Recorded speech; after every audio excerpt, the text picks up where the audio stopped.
Shalom mes bien-aimés, bienvenue à tous. C'est maintenant l'heure de manger la parole de Dieu. Et la parole de Dieu que je vous propose qu'on puisse manger ensemble en ce jour, c'est celle de Zacharie 4, le verset 6. Et je l'ai intitulée « Tout commence par rencontrer Dieu ». Lisons maintenant ensemble cette parole de Zacharie 4, le verset 6. Et nous allons la lire dans la version français courant. Alors il me donna cette explication. L'ange me dit de transmettre cette parole à Zorobabel. Voici ce que déclare le Seigneur de l'univers. Ce n'est pas par la violence, ni par tes propres forces que tu accompliras ta tâche, mais c'est grâce à mon esprit. Amen. À un moment donné, le peuple d'Israël a été déporté à Babylone à cause de leur attitude. Nebuchadnezzar est venu, il les a déportés à Babylone. Et le temple de Dieu a été pillé, détruit. Et les effets du temple de Dieu ont été envoyés également à Babylone. Mais à un moment donné, quand le temps est arrivé, Dieu a permis que le peuple de Dieu retourne à Jérusalem pour rebâtir le temple. Et parmi ces gens qui étaient retournés à Jérusalem pour rebâtir le temple, il y avait Zorobabel et d'autres personnes. Et donc, dans ce verset, Dieu envoie le message à Zorobabel parce qu'il faut dire qu'il y a eu beaucoup d'opposition, de blocage à la reconstruction du temple. Et donc, Dieu envoie ce message à Zorobabel pour lui dire que ce n'est pas par la violence, ni c'est pas par ses propres forces qu'il va accomplir la tâche qu'il lui a confiée, mais c'est par l'Esprit de Dieu.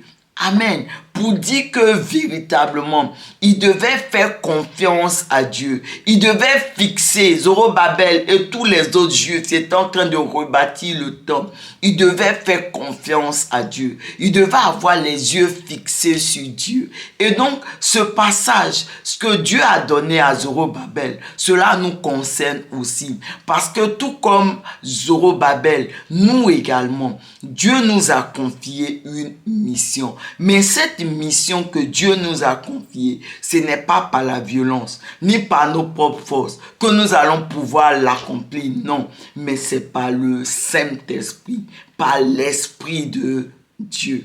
Amen.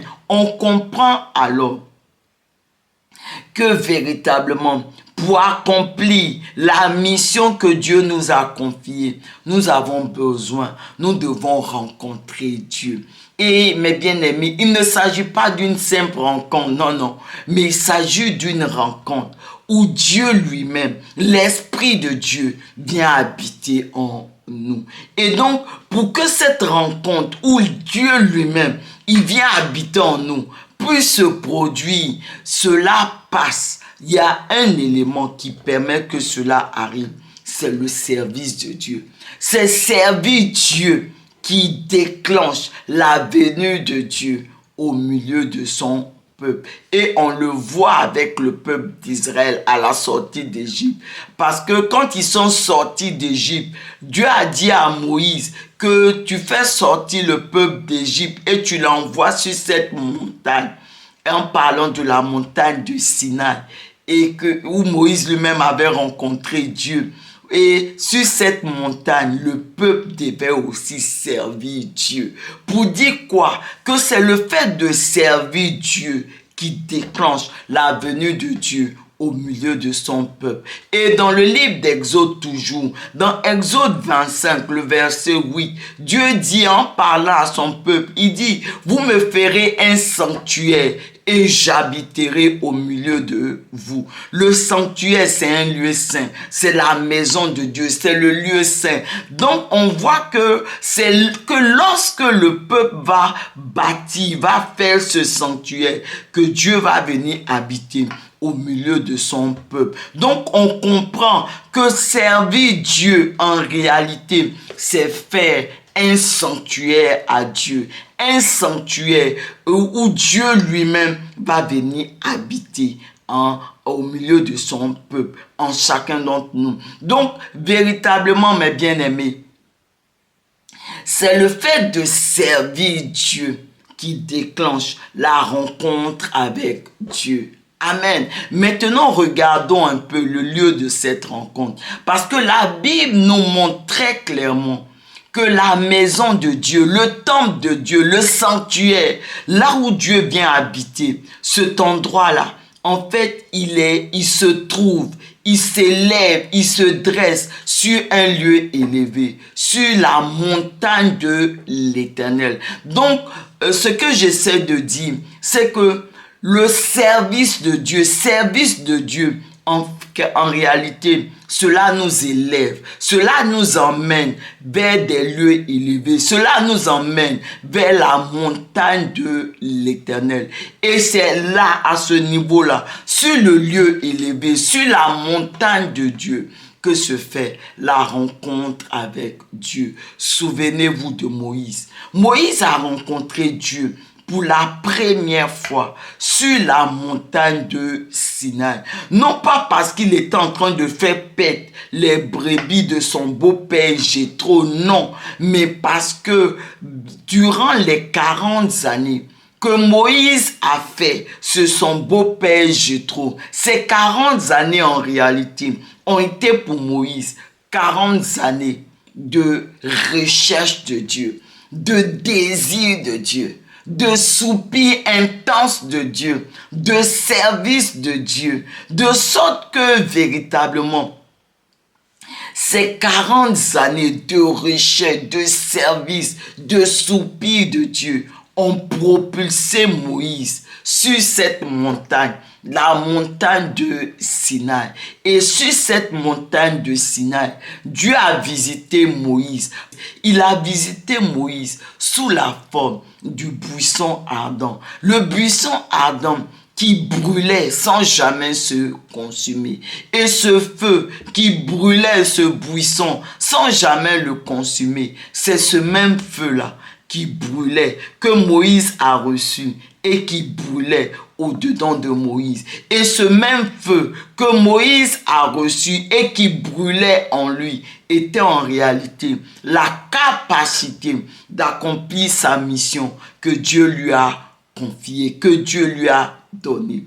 Amen. Donc véritablement la capacité pour accomplir la mission que Dieu nous confie, cette capacité-là, nous la recevons comme un feu. Et ça a été le cas ici de Moïse. Et lorsque Moïse, il a reçu ce feu, cette capacité, Moïse qui avait peur, qui était craintif, la Bible nous montre que il est retourné en Égypte sans peur ni crainte pour accomplir la mission que Dieu lui a confiée. Et cette mission que Dieu a confiée à Moïse, c'était de faire sortir son peuple, le peuple d'Israël, d'Égypte, et de le conduire sur cette même montagne de Sinaï où lui-même Moïse a rencontré Dieu, pour que le peuple d'Israël à son tour rencontre Dieu et serve d'abord Dieu,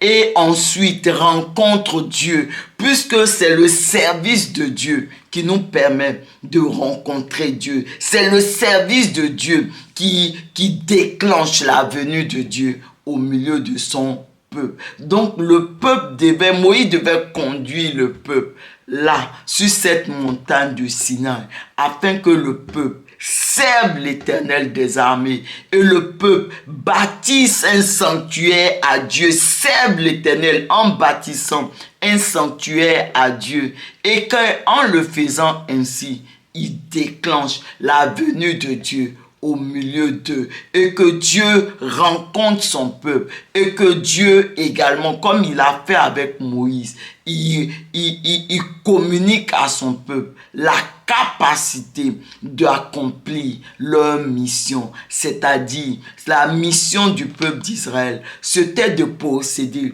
la terre de Canaan, la terre promise, et c'était aussi d'être le peuple de Dieu parmi tous les peuples au-dessus de la terre.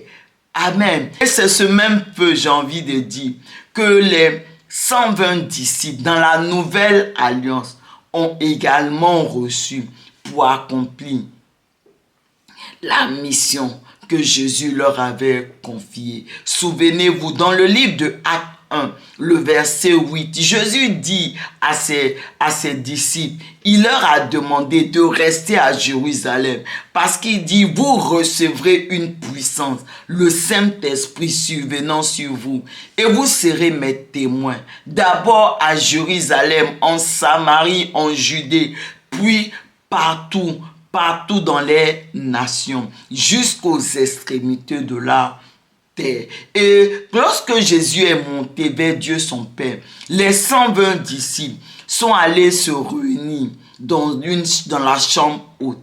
Et dans cette chambre haute, la Bible nous montre qu'ils ont soupiré à Dieu.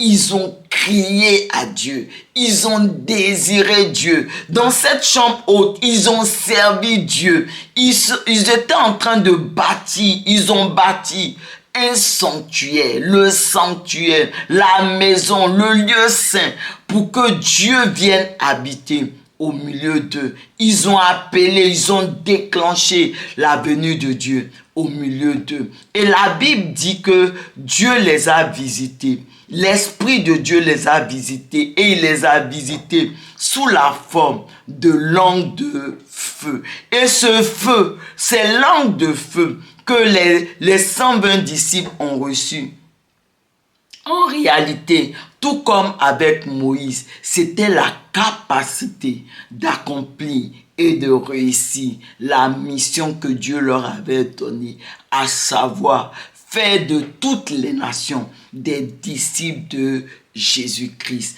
Amen. Et donc, véritablement, lorsqu'ils ont reçu cette capacité, des personnes comme Pierre, qui ne savaient pas parler, qui étaient craintifs, qui avaient peur, la Bible nous montre qu'ils sont tous sortis de ces chambres hautes. Ils ont commencé à témoigner de Jésus, à proclamer la parole de Dieu. Et la Bible nous montre que ce jour-là, il y a eu 3000 personnes qui ont été gagnées à Jésus. Amen. Donc ainsi, parce qu'ils ont reçu la capacité d'accomplir la mission que Dieu leur avait confiée, ils ont réussi, tout comme Moïse, la mission, la tâche que Dieu leur avait confiée. Et ils l'ont réussi, non pas par leur propre force, comme Dieu lui-même le disait dans Zacharie 4, verset 6, mais ils ont réussi leur mission. Parce que par le Saint-Esprit, parce qu'ils ont reçu le feu du Saint-Esprit. Et le Saint-Esprit leur a communiqué le feu de la capacité pour accomplir et pour réussir leur mission. Amen. Et donc, mes bien-aimés, aujourd'hui, c'est à notre tour. C'est à notre tour, nous également, de réussir la mission que Dieu nous a confiée, la tâche que Dieu nous a confiée. Mais pour la réussir, tout comme Moïse et les 120 disciples, nous également, nous devons véritablement soupirer à Dieu. Nous devons crier à Dieu. Nous devons véritablement, vraiment désirer Dieu. Nous devons bâtir le sanctuaire de Dieu. Nous devons faire un sanctuaire de Dieu pour que Dieu vienne habiter au milieu de nous, parce qu'on l'a vu, c'est le service de Dieu, c'est qui déclenche la venue de Dieu au milieu de son peuple. Donc nous aussi, nous devons servir Dieu, bâtir ce sanctuaire, bâtir vraiment cet endroit, ce lieu saint où Dieu va venir habiter au milieu de nous. Et lorsque Dieu va venir habiter au milieu de nous, il va nous envoyer son feu, le feu qui va brûler en nous et qui va nous permettre d'accomplir et de réussir, comme les disciples l'ont fait et comme Moïse l'a fait, de réussir, d'accomplir, de réussir la mission que Dieu nous a confiée, à savoir faire de toutes les nations des disciples de Jésus-Christ. C'est de révéler Jésus au monde entier. Que Dieu soit visible au travers de chacune de nos vies. Amen. Élevons la voix ensemble et prions.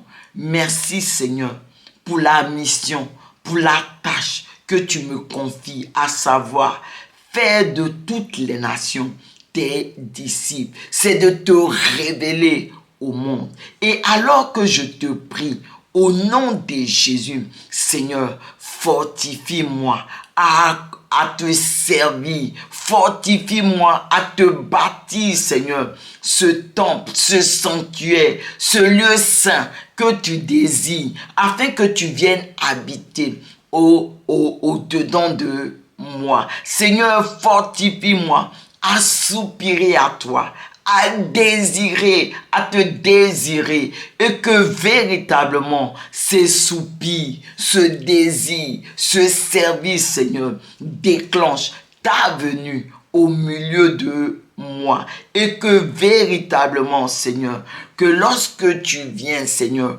tu me communiques ton feu, le feu du zèle, Seigneur, pour accomplir et pour réussir la mission que tu m'as confiée. Merci, Seigneur, pour toutes ces nations qui deviennent maintenant tes disciples au travers de ma vie. Merci Seigneur de ce que tu es maintenant puissamment révélé au travers de ma vie.